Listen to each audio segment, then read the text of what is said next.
This versatile time-saving machine is perfect for anyone looking to lose weight or stay in shape. Trust me, this is the game changer you've been waiting for. With my busy schedule, finding time to work out and stay in shape has always been a challenge until I discovered the Total Crunch Evolution. It's a lifesaver. Traditional exercise equipment is large, complex, takes up so much space in your home, and you could be paying up to 400,000 naira for annual gym fees. Get the Total Crunch Evolution, the 2-in-1 fitness solution to save the cost and transform your body from the convenience of your home. Similar equipment costs 300,000 naira, but you can get the Total Crunch Evolution for not 300,000 naira, not even 200,000 naira. Order right now and get your Total Crunch Evolution for just 179,950 naira only. And that's not all. You can get our Total Crunch Evolution in 2 easy payments of 89,975 naira. That's right. Pay twice to get your Total Crunch. And remember, if you order now, you get the Total Crunch Evolution delivered to you for free anywhere you are in Nigeria. And it comes with a ShopX 30-day money-back guarantee. Call the number on your screen now or scan the code to place your order now. But hurry, limited stock available. The proceeding is a paid presentation brought to you by ShopX TV. At TVC News, wherever the big news story is happening, we're geared up to break it. TVC News, first with breaking news.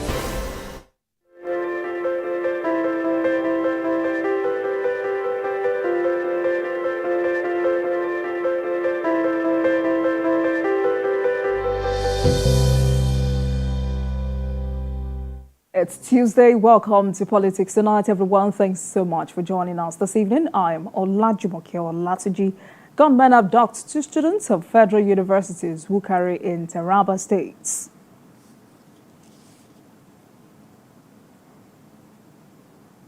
On the interview segment for today, we focus on the crisis in Okwama Delta State, the Nigerian Army, and matters arising with a lecturer, researcher and APC chieftain Cletus Obun as our guest for tonight. Welcome to Politics Tonight, everyone. Thank you so much for staying with us.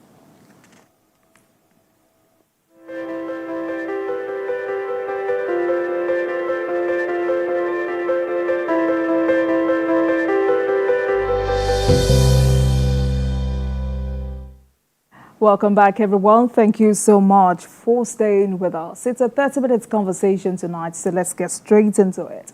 Tonight, I am joined by a lecturer, a researcher, and APC chieftain, Cletus Obun, for discussion on the crisis in Okwama Delta State, the Nigerian Army, and matters arising. Mr. Obun, thank you so much for joining us this evening. Thank you. Thanks for having me once again, Jumoke. Right. So this is an ongoing development, and as Nigerians continue to react to the killing of our soldiers in Okwama, troops of the Nigerian military say they have recovered the decomposing hearts of some of the killed soldiers while the manhunt continues. What was your first reaction to this heinous crime? Well, it's as ever, my background does not permit the killing, willful killing of another human. But I consider the soldiers a special species. And even at the communal level, the vigilante, the village guards, the palace guards are treated in that same manner. Don't forget that Africans run a garrison state. All African communities are run like a garrison. That is why if you read Roots by Alex Haley, that Jufre initiation of young people into manhood is about building them to defend community and therefore defend their families. So when you touch any of those youths who defend the community, you have touched the community.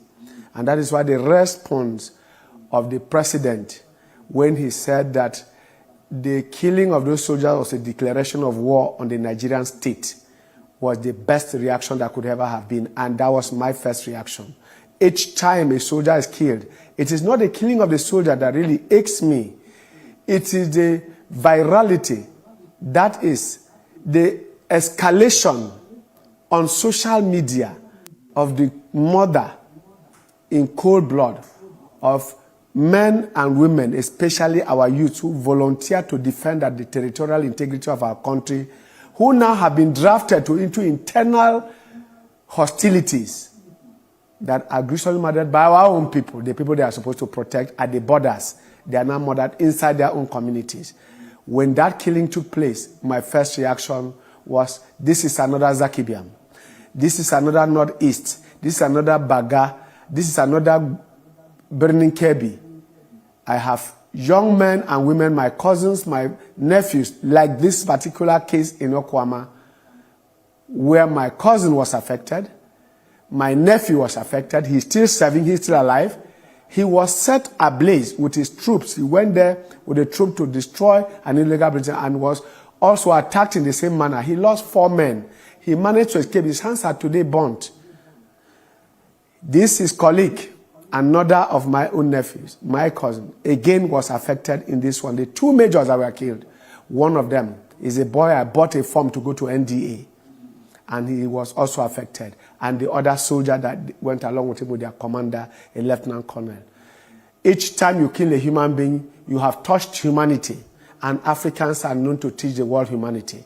But the way and manner in which those soldiers were killed, it was not about killing them. It is that they were decimated, butchered, and you are talking about decomposing bodies. Was it the hand? Is it the hand that is decomposing, or the legs or the intestines that were disemboweled from the bodies? This is the level of bestiality. So such people, do they deserve any human treatment? Those who did this, and the community that housed them, are they deserving of any human treatment? Why is Israel still in Gaza? Because on the 7th of October, they lost men who were sleeping in their houses and were taken and dismembered the way they were. And in this case, people who went to keep peace, to keep the peace, were now being taken into a very violent death without attack. Soldiers die on their feet. They don't die on their knees. These soldiers were brought to die on their knees for trying to save the communities that were going to go to war. So, Mr. Obun, the Defense Headquarters declared 8 persons wanted, and one of them is Clement Ikolo, who is the monarch of Ewu Kingdom. But at the moment, you have members of the Traditional Council of Chiefs calling for the immediate release of the detained monarch. How do you react to this? Will those monarchs have also called for the immediate return of any funds given to that monarch if he had arrested those who attempted to kill soldiers after the town hall meeting, and he insisted that these boys, from the way I'm seeing them, are dangerous, bring them, and the army and the Nigerian government rewards him? Would they have asked that the money given to him, or the ransom, or the reward given to him should be returned to the community because he didn't deserve it? So you take what we call the assets and liabilities of every action and reaction. For every action, there's an equal and opposite reaction. It's a physics law. So you get a situation in which people react the way they do. We are all Niger Deltans. Nobody is more Niger Deltan or more violent than the other. When the monarch is being arrested, to come and help the security unravel a particular matter. We have had too many unraveled cases of murder. Bola Ige's case has not been unraveled. We don't know the killers of Bola Ige till today. And today, the Nigerian military and the security network and architecture have been set up in a manner that they can dig into investigation. And when investigation is going on, people politicize it. Do you want the Boki people where I come from, whose major, one of the only majors we have in the Nigerian army, is just, do you want us to go to war with Irokwama? Will they survive it? They are living in salty waters. We live in fresh waters. They are living in mangrove forests. We live in the fresh equatorial rainforest. They cannot face us if we come there. So they are asking community to avenge the death of their people in the name of joining the army. For joining the army, we give our children to go and keep Nigeria one and to keep Nigeria at peace, and you go and destroy them. And when they ask you questions, you say, you shouldn't be questioned at all. Has he been beaten? Is he on firing? Is he even in court? Come and help us unravel a situation. You are sitting back there and politicizing. So are you saying that Daniel Obi is a butterfly? That it doesn't matter, his life doesn't matter, and the life of that chief is better than him? He shouldn't be questioned about what his children did to other people. So we have monarchs in Bokiland. Chief Akandu is sitting there, a paramount ruler of Bokiland. The boy killed now is a younger sister's son. That's the paramount law of Buki's nephew. In our parlance, we don't have anything called nephew in African languages. We don't have anything called cousin. It's either your son or your brother. Cousins are distant things that the English language has brought to us. So the paramount law of Buki today is in grief. Is the younger sister's first and only surviving son. And you come and sit back there and say a monarch is being questioned. It shouldn't be questioned at all. So nobody should be questioned when crime because people don't take responsibilities. When it is reward, you want to collect it for all your wealth found in your place. But when people are being killed, you shouldn't be questioned. What kind of justice system is that? And lawyers sit on national television and say that soldiers shouldn't react. What I've asked you, what is Israel doing in Gaza? What is Israel doing in Gaza? Mr. Albun, the president has promised support for the families of the victims, announced scholarships for children of the slain soldiers, including those in the womb. He also conferred national honors, national awards on the soldiers. How instructive was that for you? I think this is where this president is different. You could see there were three immediate reactions. The soldiers whose colleagues were assassinated, who were gruesomely murdered in those circumstances. A soldier ran into a gun battle with bandits, Boko Haram and others and died. It's a different matter. But in this one, it was orchestrated, organized, programmed. It was a programmatic assassination of unarmed military men who came for peacekeeping. And now the president of Nigeria, President Tinubu, what he has said is, we are taking care of this. It is a good cushioning effect. His first reaction was, take this. The Senate, under Senate President Akpabio, also reacted and said it was gruesome, there should be investigation, which is going on, and some people are condemning it. And the military itself cordoned off the place to keep the peace so that nobody escapes. And some people in the sections of the media are condemning the cordoning off of that place to get the culprits out. Are they asking that everybody should be wiped out in a pogrom? This is not the way to go. The president's reaction of trying to assuage, give confidence to Nigerian youth to join the Nigerian army is a very welcome development and shows a compassionate and very, very deep-seated president who understands the meaning of killing a family breadwinner and a soldier in the line of duty. What happened to those soldiers and the reaction of the Nigerian state through the president was the best thing to happen to them. And from what I understand, the children, even the unborn children and the ones living there are now government children. So they are going to stay there even beyond Tinubu. Even President Tinubu, what he has done is such that the Nigerian state has taken custody of everybody in those families. But that is a good way to start. But does that cure that this, what happened in Zakibiam and now in Okwama, should not repeat itself in any other community? That is what is instructive. Can oil become a cause rather than a blessing to the Niger Delta? This is where we are as a country, and this is what we must stop. So how do we ensure that this never happens again? Now, I have panaceas, I have my prescriptions and recipes for this.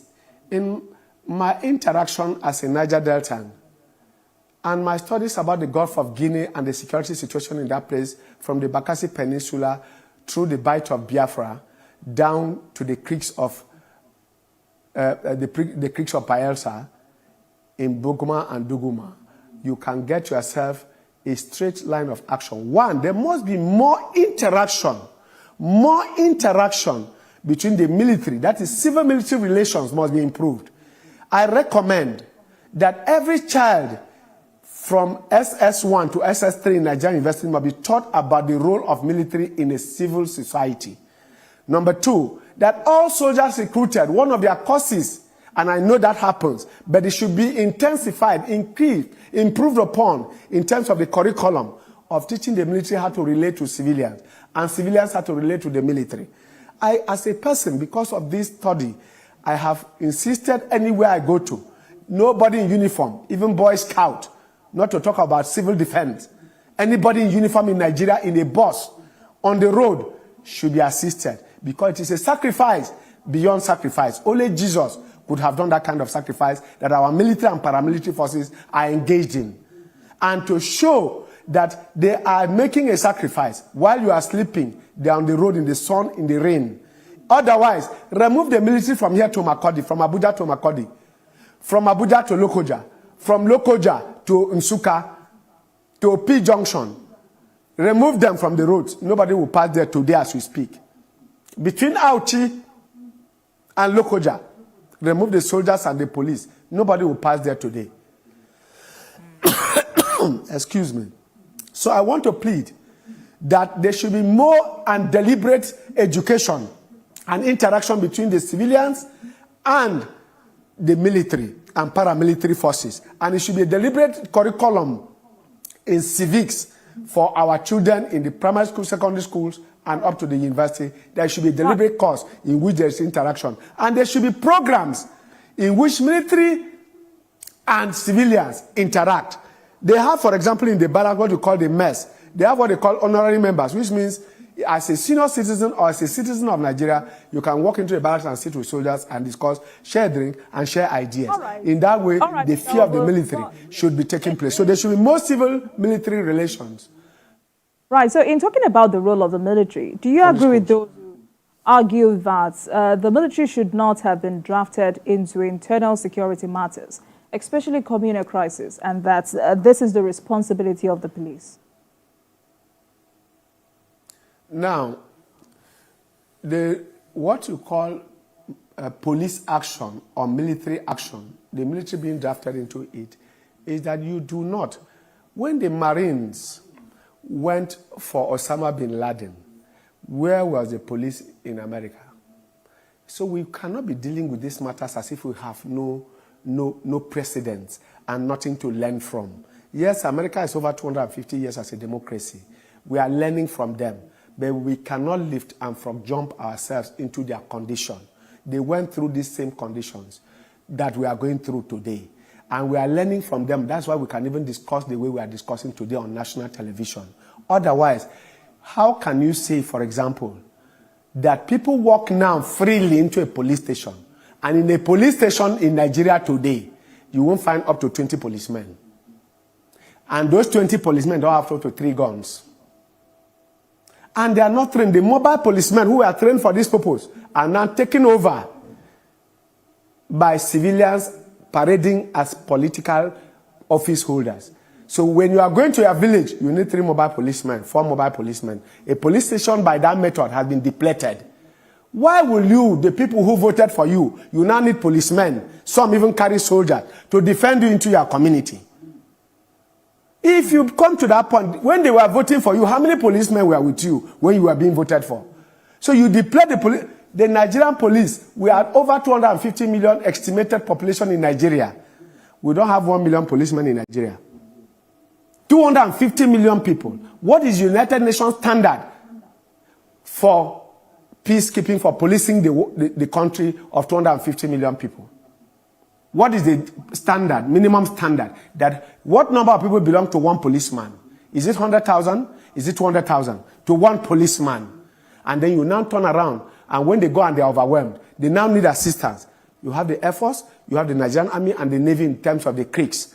If we are in the hinterland, where you have the savannah, today you talk about Sambisa Forest and all that. So the military necessarily have been stretched. As we talk today, we have less than 500,000 Nigerian armed forces. Egypt, less than Nigerian population, have more than 1 million. Nigeria has less than 1 million, less than 500,000 army men, less than 400,000 policemen. So how do we address that issue? Is it recruitment of more personnel into the Nigerian police, or what? There are 3 ways in which I look at it. When they are calling for state police, how will a state say he cannot pay his workers and is looking for state police? We agree we need state police. What you are calling state police, what you can do with what you saw in Kaduna and in Kano and in Maiduguri, that is Borno State, as what you call the civilian JTF. That is the joint task force of the military and the civilian. Who are the civilians? They are the vigilante. They are the vigilante. In the days of old, I had started this program by telling you that Africans run what we call a garrison state. So young men who get to a certain age are initiated to defend the community with intercommunal war. in those days when capturing of land and territory was fashionable. Today, there is no such thing anymore. It is about crime and people who are born to do no other thing but to commit crime. Burgle people's houses, arrest people in the banks, collect their monies. So the state at all times, once there is terror, must do anti-terrorism. So the way to deal with it is to get the vigilante group of Nigeria as what you call the state police. In that way, they report to the Nigerian police. Nigerian police will train them and give them arms or armed men to back them up. They give you the intelligence. They gather intelligence and give to the security forces, the DSS, the Nigerian National Intelligence Agency, the Defense Intelligence Agency, all the secret agencies get their information from this. As I speak to you now, the attack on Balegite community in the Obudu cattle ranch was done by rebels from the Western Cameroon crisis. It took the Nigerian vigilante in Okwakwango and Bumaji and the ranch to arrest the commander who calls himself Colonel Okokriko. He is today with the Nigerian army. The Nigerian army did not arrest him. It was the vigilante group in Okwa 1, Okwa 2, Bumaji or Balegite that brought him and handed over to him. I have the videos as I speak to you now in the studio. I can show you. The boy has been arrested. He calls himself Colonel Okokriko. He was terrorizing and wanted to plant a flag of Ambazonia in Balegite community. As I speak to you tonight, he's with the Nigerian army. It was done by the Nigerian police or army. So if the vigilante can navigate the terrain in the creeks, in the forest. I come from the last Congolian rainforest on African continent, where we come from. There are trees that are still sitting there, mahogany, ebony, and even Iroko trees that were there since Adam was created, that are 500 years old. You cannot go to that place as a Nigerian army or police officer unless you are from that area. It will take the vigilante and the local people to do that for you. So increase the number of Nigerian policemen, increase the number of Nigerian army men, and then combine that with the community vigilante so that they can give you information and you act on actionable intelligence. In that way, Nigeria will be secure by indigents. So security becomes the responsibility of the Mr. Albo, let's because people cannot sit in Abuja and know what's happening in Bumaji. All right, I get that. Let's talk about the prevalence of communal conflict, which has grossly hampered rural development in Nigeria. I mean, the reality is that communal conflict is on the rise. What do you blame this on? The communal conflicts are exaggerated. I will give you statistics from Niger Delta. Northwest, yes. Communal conflicts are nothing but the handiwork of political actors trying to get political peace. Communities that have been living at peace suddenly find themselves fighting over land. And when you ask the diameter of the land, some of them are less than 5 meters, not up to a kilometer of land. And they are busy decimating themselves and telling themselves because political actors imagine that that's the way they can get political leverage. So they increase, sponsor, and fund it. Our security agencies, like I say, have been overwhelmed. Political actors. I am a political actor as well. So when I speak, I'm not speaking in isolation. I speak from solid personal experience. So I can say this. We have a crisis of heavy logging within the rainforest I'm talking about. The loggers are indigents acting as fronts for a cartel that operates from China, that operates from Europe, that operates and uses Nigerians, who now decide to use their own men. So when you get this type of situation, you now say, because you are now entering this forest where there is timber for you to log, you now generate a war. So while they are fighting the war of this is our land, this is not our land, the wood is going out. You find that in Zamfara over gold. In Cross River, for example, we have sufficient oil now and gas deposits that are going to be uncovered by NNPC any moment from now. If you now get to the community now, they will now start struggling in advance about who will get the royalty for those places. Same thing goes for timber. Same thing goes for gold in Zamfara, in Nasarawa, and all that, in order to acquire that. So those economic gyrations that instigate communal clashes that become bloody can only be stopped by the political will of political actors, never because there is. If you talk the way you are talking, it means that between here, between Abuja and Kefi, between Akwanga and Makodi, you are going to be having communal clashes, you won't be able to pass. It is not true. Like I said, they are exaggerated. They are blown out of proportion by political actors in order to get political leverage and get themselves into position to win the next election. This must have to stop, and security agencies must have to take note of that, because some of the times this happens and the real insurgents will capitalize on that, enter those communities and take advantage of it and begin to use it against the state. And the state will now begin to struggle on how to get it done. I think it is high time at this point that Nigeria get its acts together by getting the political actors to deal with the nation state and nation building rather than winning the next election. And this is what President Tinubu must do, and this is what the Nigerian Senate under Senate President Akpabio must do. And that is to say, focus Nigerian on building a united Nigeria. Look at the actions the president have taken and see how they are stabilizing us. Suddenly, the naira is on the ascendancy.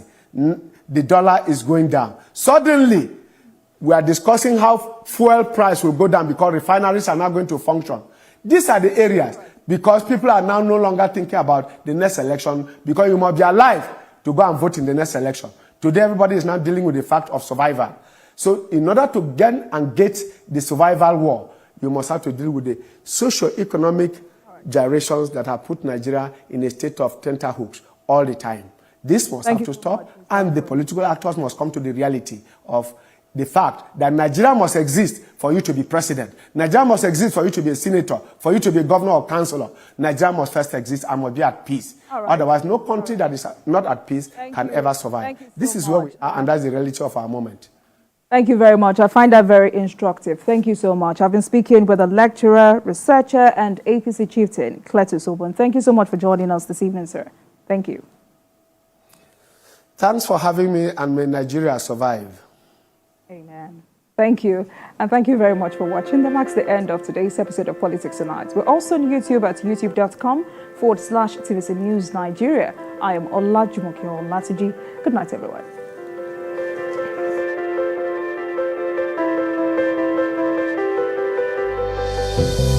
Following is a paid presentation by ShopX TV. Today, there are many complex, boring, expensive, and useless exercise machines in the market. Or you pay over 400,000 naira a year for gym membership and never go. ShopX TV is proud to introduce Total Crunch Evolution, the compact, versatile fitness solution that is perfect for you.